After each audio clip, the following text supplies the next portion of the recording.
NT Ramarao గారు చిన్న నాటకాలు కూడా వేసిన మనిషి.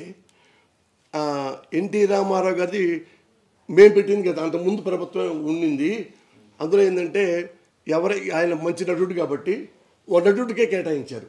అది 1.5 lakh, అప్పట్లో 1.5 lakh ఒక్కడికి వెళ్ళిపోతాయి కాబట్టి. ఈయన పురస్కారం ఈయన పేరు ఎందుకు పెట్టాల్సి వచ్చిందంటే, వైఎస్ఆర్ గారికి ఆయనేమి నాటకాలు వేసినోడు కాదు, ఆయన కళాకారుడు కాదు మనకు తెలుసు కాబట్టి. కాకపోతే ఆయన ఏమన్నాడు ముఖ్యమంత్రి అయిన తర్వాత, ఏమయ్యా అందరు ఏంది రవీంద్ర భారతికి వస్తున్నారు అంటే, ఒక రవీంద్ర భారతి ఒకటే ఉంది సార్ నంది అవార్డులకి ఆడుకోవడానికి, ఆంధ్రప్రదేశ్లో ఏం ఇవ్వండి ఆడిటోరియంస్, అందుకే అందరూ ఇక్కడికి వస్తారండి చెప్పారంట. అదేంటి ఎంత పెద్ద ఆంధ్రప్రదేశ్లో అందరూ వచ్చి ఇక్కడే ఉండటమేంటి అని చెప్పి ఆయన ఎవరెవరు ఆంధ్రప్రదేశ్లో ఉన్నవి ఏది తెలంగాణ అంత మొత్తం కలిపి ఇంపార్టెంట్ ప్లేస్లో ప్రధానికి ఆడిటోరియంస్ కట్టించాడు. ఆడిటోరియంస్ ఏమైనా పాతి ఉంటే మరమ్మతు చేయించి మళ్ళీ బ్రహ్మాండంగా చేయించాడు. అందుకనే అప్పుడప్పుడు వేరే వేరే చోట్ల నంది అవార్డులు చేసేవి. అందుకని ఆయన కళాకారుడు కాకపోయినా ఈ కళాకారుల కోసం వాళ్ళ కన్వీనియంట్ కోసం 5-6 7 అన్ని కట్టించాడు కాబట్టి అందుకని ఆయన రంగస్థల పురస్కారం అవార్డు ఇవ్వటం జరిగింది. అది కూడా ఏంటంటే ఇది ఆయనకి ఇచ్చేది ఏంటంటే ఏ సంస్థ అది సురభియ ఇంకోటి ఉన్నప్పుడు అందులో ఒకటికే రాదు, అది అందులో 5, 6, 7, 8 ఎంతమంది ఉంటారు కదా సంస్థ అంటే అందరూ నవ్వుడంటే ఒక్కడే, అందుకు 1.5 ఇది కాబట్టి 5 lakhs క్యాష్ ప్రధానం ఇవ్వటం జరిగింది. ఏనా ఇదొక్కటే నాటక రంగానికి అన్నా, ఎందుకంటే నేను నాకంటే ముందు వేరే విజయ్ చంద్ర గారు ఉన్నారు, తర్వాత నాకు ఇవ్వడం జరిగింది. వచ్చేప్పుడు ఏమైందంటే అంతకుముందు 2 సంవత్సరాల పైగా కరోనా వచ్చిందన్న. కరోనా వస్తే ఇప్పుడు కళ్ళ గురించి ఆలోచించుకోకుండా మన ప్రజలు ఇంపార్టెంట్ కాబట్టి అని 2 ఏళ్ళు ఎక్కువ దానికి కేటాయించడం జరిగింది. ప్రతి ఊళ్ళో ప్రాబ్లమే కదా, ప్రతి జిల్లాలో, ప్రతి మండలంలో, ప్రతి కుగ్రామంలో కూడా. అందుకే 2 ఏళ్ళు 2.5 ఏళ్ళు దానికి పోయింది. దాని తర్వాత ఏమో ఇక మిగతా ఈ అభివృద్ధులు కానీ ఇంకోటి కానీ పథకాలు కానీ వీటికి టైము ఒక టర్మే కదా అయింది. వచ్చేటప్పుడు ఏంటంటే ఆయన వెళ్ళిపోయి నేను రావాల్సి వచ్చింది. అంటే ఇప్పుడు మనం ఏం చేయగలం, ఇప్పుడు దాని 1 year 2-3 ఏళ్ళు పోయింది కదా పైన, ఇంకా ఉంది 1.5 year కదా. ఇప్పుడు మనం ఏం చేయగలం అంటే ఆయన సీఎం గారు చెప్పారు, ఇట్లా నీకున్న టైము మరి నీకేమన్నా అదే ఇచ్చాను నేను, నువ్వు ఫస్ట్ వద్దు అన్నగా నేను పెట్టాను, ఇప్పుడు మరి దీన్ని ఏం చేయదలుచుకున్నావు మరి నువ్వు అన్నాడు. ఇంకా ఏం ప్రాజెక్ట్ ఉంటే అవి పని చేస్తానని. అయితే ఇప్పుడు 3 ఉన్నాయన్న, స్టేజీ ఉన్నాయి, టీవీ ఉంది, సినిమా రంగం ఉంది. ఈ 3 తెలుగు సినిమా రంగం కంఫర్టబుల్గా ఉంది వాళ్ళకి, ఏమీ అడుక్కునే పొజిషన్ లేదు. ఇంకో టీవీ 24 గంటలు కళకళలాడుతూనే ఉంది.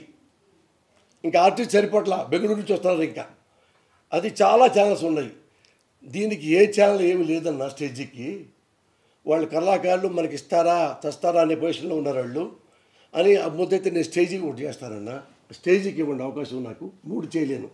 3 అనుకోండి, పక్కన ఇది వచ్చి అదొచ్చి నా చెయ్యి దాటి వాడు అక్కడ నేను చూసుకుంటానండి, ఇక్కడ నేను చూసుకుంటానండి, ఏమేమి చూసుకుంటానో తెలియదు కదా మనకి. నేను ఒక్కడనే బాగా చూసుకోవాలంటే ఇది ఒక్కటే ఇవ్వండి అన్న, ఇది బాగా చేస్తే నెక్స్ట్ 2 ఇవ్వండి, ఆ తర్వాత 3 వరుసకి చేస్తా, అలా చేసుకుపో అన్నాడు. అట్లా ఒక్కటి చేయటం జరిగిందన్న. ఆర్థికంగా కదన్న, వాళ్ళు అది తప్ప వాళ్ళకి ఏం తెలియదు అన్న, అది తప్ప ఏం తెలియదు. ఎప్పుడు ఏదో చోటకి వెళ్తాం, ఒక నాటకం రాసుకోవటం, రిహార్సల్ చేయటం. ఇప్పుడు ఈ కాకుండా ఊళ్ళల్లో కూడా ప్రదర్శిస్తుంటారు పాప వాళ్ళు. ఇది రామాంజనేయ యుద్ధం అనుకోండి, వాళ్ళ గెద్దలో గెటప్పలన్నీ వాళ్ళే కొన్ని కూర్చుంటారు, ఊళ్ళో వాళ్ళే పెట్టుంటారు. వాళ్ళకి ఒక షోకి 50,000 1,00,000 ఇచ్చి అట్లా బతుకుతున్నారు చాలామంది పాపం. అంటే వీళ్ళు చాలా బాగా చేస్తారంట. భీమాంజనేయ యుద్ధం, రామాంజనేయ యుద్ధం, శ్రీకృష్ణ రాయబారాలు చూడండి టీవీలో. ఎప్పుడు మన వెళ్తే అందరు భోంచేసి 7:30 దీన్ని మొదలు పెడతారు, చెల్లియో చెల్లకు అని మొదలుపెట్టి. ఇవన్నీ వాళ్ళకి ఇష్టం గ్రామస్తులకు కూడా. అందుకని వాళ్ళు డబ్బులు ఇచ్చి చందాలు వేయించుకొని అట్లా వాళ్ళు ప్రదర్శించి బట్టే ఇంక వాళ్ళు బతుకున్నారన్న. అందుకని ఇవి ఏందో ఈ ఫర్దర్గా ఇది సక్సెస్ అయితే అన్న ఇప్పుడు ఏవైతే వాళ్ళకి ఇస్తున్నామో ఉత్తమనుడు అనుకోండి ఒక అవార్డు నంది అవార్డు 10,000 ఇస్తారు.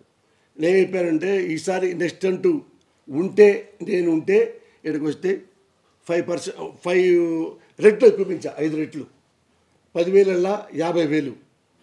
అలాగా జడ్జీలు న్యాయ నిర్ణేతలకి ఏదో ఒక అమౌంట్ ఇచ్చి 10,000 ఇస్తున్నారు. జడ్జెస్ అంటే ఎంత వాల్యుబుల్ మనుషులో మనకు తెలుసు. న్యాయ నిర్ణేతలు నాటకాల్లో మరి ఎదురుగా ఇవ్వాలి కాబట్టి. సినిమా అనుకో వాళ్ళు ఎక్కడ ఉంటాడు, హీరో ఎక్కడ ఉంటాడు, హీరోయిన్ ఎక్కడ ఉంటాడు, డైరెక్టర్ ఎక్కడ ఉంటాడు, ఇద్దరు కూర్చొని రాసుకొని వెళ్ళిపోతాడు ఆటోలో కూర్చొని. ఇది కళ్ళ ముందు చూస్తూ వాడు మార్కులు వేసి ఈడు మంచోడు కాదని చెప్పాల్సి వస్తుంది. అంటే ఇతనే బాగా చేశాడు, మీ తక్కువ చేశారు కాబట్టి. అతను చెప్పాలంటే గుండె ధైర్యం కావాలి. గుండె ధైర్యం కావాలంటే సిన్సియారిటీ ఉండాలి, జెన్యున్గా తెలివితేటలు ఉండాలి. అందుకని వాళ్ళకి ఏం చేశారంటే 10,000 కాదు, ఒక్కొక్క జడ్జికి 1,116 ప్రతి నంది అవార్డులు చేయదలుచుకుంటే ఒకవేళ ఇప్పుడు అందరూ ఏసీ హోటల్స్ పెట్టించామని 2 స్టార్ హోటల్ 3 స్టార్ హోటల్స్ ఇప్పుడు అందరు కళాకారులకి. అంతకుముందు అనుకోండి ఏ కళ్యాణ మండపాల్లో ఉన్నప్పుడు పట్టేసి దాని మీద కార్పెట్ వేసి ఒక దుప్పటి పట్టేసి పడుకుని ఆడాలని వెళ్ళిపోమంటారు. ఇప్పుడు వాళ్ళు ఎక్కడి నుంచి వస్తారా బాబు, ఎక్కడ కార్పెట్లో పడుకోబెడతావు, తీసుకెళ్ళి ఎక్కడ పెడతావు, పావులు వచ్చి పురుగులు వచ్చి వద్దు, అందరికి హోటల్ పెట్టు.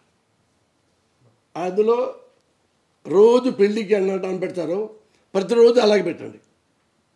ఇది స్వీట్ అది 3 పచ్చళ్ళు 3 కూరలు సాంబార్ పప్పు ఉప్పు మళ్ళీ తాటిపొడి తిని మళ్ళీ పెరుగు పెట్టి మళ్ళీ ఐస్ క్రీమ్ పెట్టి మళ్ళీ కిళ్ళి పెట్టి అన్నీ పెట్టండి.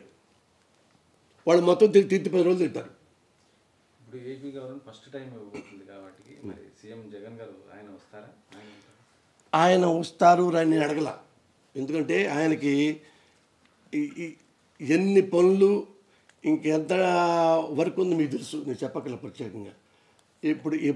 ఎప్పుడు ఎన్ని చేస్తున్నా అటు గుడ్ అయినా బ్యాడ్ అయినా ఎప్పుడప్పుడు క్రిటిక్స్ వస్తుంటాయి కదా, ఇది రోడ్లు వేయలేదా, ఇంకోటి లేదు, అదే లేదు, ఇదే లేదు అనేవి. అవన్నీ ఆయన ఒక్కడు ఆ 2 ఏళ్ళు ఈ పాట ఉంటే కొద్దిగా ఆయన చేసుకోగలము. దానికి ఈయన వచ్చి ఒక ఆవిడే వచ్చి ఇక్కడ కూర్చొని అన్నీ ఇవ్వటం సాధ్యం కాదు అంతసేపు కూర్చోబెట్టి. అంటే కనీసం ఆవిడే ఒక సీఎంకి పోతే స్టేట్కి చాలా ఇబ్బంది అన్న. ఇది ఎవరైనా ఇవ్వగలరు, ఇచ్చింది ఆయనే కదా, ఇచ్చింది సీఎం గారేగా ఇచ్చింది. అది సీఎం గారు ఇస్తే ఏంటి, మీలో మీడియా మనిషి వచ్చి ఇస్తే ఏంటి, వాళ్ళకి జెన్యున్కి ఇచ్చావా లేదా, వాళ్ళు సాటిస్ఫై చేసావా లేదా, వాళ్ళు సంతోషపడ్డారా లేదా, ఈ నంది అవార్డుల మీద వాళ్ళకి నమ్మకం పెరిగిందా లేదా, ఇవి చూడటానికి సీఎం అక్కర్లా, నేను చాలు, నాలంటోడు కూడా చాలు. ఏ మంత్రి ఎక్కర్లా, ఎమ్మెల్యే ఎక్కర్లా, మంత్రి ఎవరు వస్తే రాండి సంతోషం, కింద కూర్చొని దాన్ని పెట్టండి, వాటి పెట్టుకొని నిమిషం ఆడ వెళ్ళిపోండి. అందుకని ఈ నాటక కళారంగం కాబట్టి నేను అవార్డులు పెద్ద పిలుస్తారు కదా, నేను కేఎస్టీ సాయి గారిని పిలిచాను, అదే సీఎం గారికి కూడా చెప్పాల. అడిగాడు, నాకేం అడగొద్దు, బాగా చెయ్యి, అదే కావాలి నాకు హెడ్ఏక్ ఉండకూడదు, గుడ్గా చెయ్యి, ఏమైనా డబ్బులు కావాలో అడుగు, ఇంకోటి అంతవరకే రా నా దగ్గరికి, డబ్బులు కావాలని ఇంకా అంటే రా, అంటే ఎవరు అని నాకు చెప్పొద్దు, బాగుండి మంచి పేరు వస్తే నాకు సంతోషపడేవాడు నేనే కదా ఫస్ట్, ఎవరైనా పెట్టుకుపో అన్నాడు. అందుకే వాళ్ళు వీళ్ళ వద్దండి. కళాకారుల్లో గొప్ప కళాకారుడు ఎవరు ఉన్నారు ఇంకా బ్రతికి లెజెండ్లు అంటే కేఎస్టీ సాయి గారు నియర్లీ 90 అండి, 88 ఉందండి. అతను పిలిస్తే అందరూ చాలామంది అడిగితే గోపీనాయుడు అని పెద్ద ఆర్టిస్టులు నాటకాల్లో అలా ఇప్పుడు సీనియర్ బతికున్న వాళ్ళలో లెజెండ్ ఎవరు ఉన్నారు హెల్దీగా కొంచెం అంటే కేఎస్టీ సాయి గారు చాలా గొప్పడు. నేను చిన్నప్పుడు చూసా, ఆయన హెల్దీగా ఉన్నాడు, ఇంకా బ్రహ్మాండంగా పిలిస్తే అలా వచ్చేస్తాడన్న. ఆయన ఫైన్ ఆర్ట్స్ ఏదో ఉందంటనయ్య, ఆయనకి అది ఉందంట, కొన్ని వేలు చేశాడు. ఆ నాటకాలంటే షాక్ అయిపోయా. అందుకని ఇద్దరు జడ్జీలను కూడా అడిగిచ్చా. అంటే కేఎస్టీ సాయి గారు పొసాని మళ్ళీకి తెలుసా, ఎంత గొప్ప విషయం అతను ఉంటే అన్నారు. దానికి ఎవరు దానికి ఎవరు ఓ పర్మిషన్ అక్కర్లా, సిఫార్సు అక్కర్లా, ఆయన నేను చెప్పి అందుకని పేపర్లు టీవీలో చెప్తున్నా. వైజాగ్లో చేస్తారా లేకపోతే ఎక్కడ సార్? ఎందుకంటే ప్రభుత్వం మొత్తం అక్కడి నుంచి పాలన చేయాలనుకుంటున్నారు, అది ఈ కార్యక్రమం అక్కడి నుంచి స్టార్ట్ చేసుకుంటే బాగుంటుంది. అది ఇంక తెలియదన్న. అంటే అది ఇప్పుడు వాళ్ళు వైజాగ్లో రాజధాని పెట్టాలి అనుకున్నది వాస్తవం మీకు తెలుసు అందరికీ. ఇవి ఎక్కడ పెట్టాలనేది అది నేనే ఉంటే నాకు సంబంధించిన విషయం అది. నేను ఉన్నట్టు అందరు కళాకారులు అడగాలి, అందరు సంస్థలను అడగాలి, మీకు ఎక్కడ కంఫర్ట్ ఉంటుంది అని మీరు జనం రావాలిగా, వాళ్ళు సంతోషంగా ఉండాలిగా. ఎక్కడ మీకు అంటే ఇక్కడ ఇప్పుడు సగం నడుబుడ్డ కాదు కదా, ఇప్పుడు అది మధ్యలో మీరు నెల్లూరులో పెట్టాలా, లేకపోతే రాజమండ్రిలో పెట్టాలా, ది గ్రేట్ కాకినాడ ఉంది కదా, 100 సంవత్సరాలు ఇంకా ఉంది అది. అలాంటి గొప్ప వాళ్ళు పుట్టి పెరిగారు కదా నా సంస్థలోనే, అక్కడ పెట్టాలా, ఇప్పుడు గుంటూరు పెట్టామన్నా, మళ్ళీ నెక్స్ట్ విజయవాడ ఎక్కడ పెట్టాలి అనేది అప్పుడు మనం నిర్ణయించుకోవాలి. అంటే వాళ్ళు వెళ్ళిపోయారండి, మేము వెళ్ళిపోగా, దానికి సంబంధం లేదు ఇది వాళ్ళకి. అన్నీ ఒకే చోట ఒకే రాజధానిలో నాటకాలు అంటే దానికన్నా ఒక పెద్ద స్టేజీ కావాలన్నా, అన్ని చాలా రకాల ఫెసిలిటీస్ కావాలి అక్కడ. అందుకని ఏంటంటే ఇవి అవి నిర్ణయించుకోవాలి. మీరు ఈ పరిస్థితిలో ఎవరికి వచ్చినే లేదు, నాటకాలు కూడా వాటికి వెళ్తాయి అని. ఎప్పుడు వెళ్ళొచ్చంటేనన్నా అక్కడ వెళ్ళిపోతే వాళ్ళు అక్కడ ఇప్పుడు ఇంటర్నేషనల్ ఫెస్టివల్ వేస్తారే, అప్పుడు గోవాలో పెట్టారు పెద్ద పెద్ద కట్టేసి, ఆడ కూడా ఇక్కడే పర్మిట్కి పెట్టాలంటే పెద్ద కట్టాలి, ఆడిటోరియం, పెద్ద ఆడిటోరియం కట్టాలి, కనీసం 200 గదులు కట్టాలి, బెస్ట్ గదులు కళాకారులకి, జడ్జీలకి, అందరికీ.